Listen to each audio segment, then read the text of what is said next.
आपको पता है इस हिंदुस्तान की सरजमीन पर सबसे पहला 10,000 का लश्कर लेकर आने वाला एक जवान अरब से सबसे पहले आने वाला मोहम्मद बिन कासिम सिर्फ 19 साल की उम्र में आया था। 19 साल की उम्र में आया था। किस लिए आया था? माल लूटने नहीं आया था, यहाँ जगह कब्जा करने नहीं आया था। जैसे आज तारीख तोड़ मरोड़ करके बताई जा रही है, जितने बादशाह आए सब आक्रमण किए, सारे लोग यहाँ लूटपाट करने आए थे, ये तारीख तोड़ मरोड़ कर बयान की जाती है। मेरे अजीजों, इस पर फिर कभी गुफ्तगू करेंगे। लेकिन मोहम्मद बिन कासिम क्यों आया था?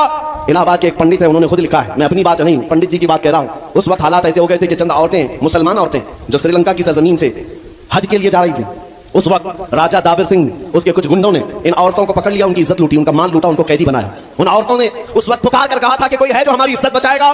कोई तिजारत करने वाला बाहर से आया हुआ ताजिर बात सुन करके अरब गया। अरब में जाकर गवर्नर जो था उसके सामने वाकया बयान कर रहा था। 19 साल का जवान मोहम्मद बिन कासिम वहां से गुजर रहा था। उसने इतना वाकया सुना कि हिंद की सरजमीन पर कुछ हमारी बहनों की इज्जत लूटी जा रही है। वहीं खड़े होकर उसने कहा, लब्बैक या उख्ती, ऐ मेरी बहन, मैं तेरी इज्जत की हिफाजत के लिए आ रहा हूं।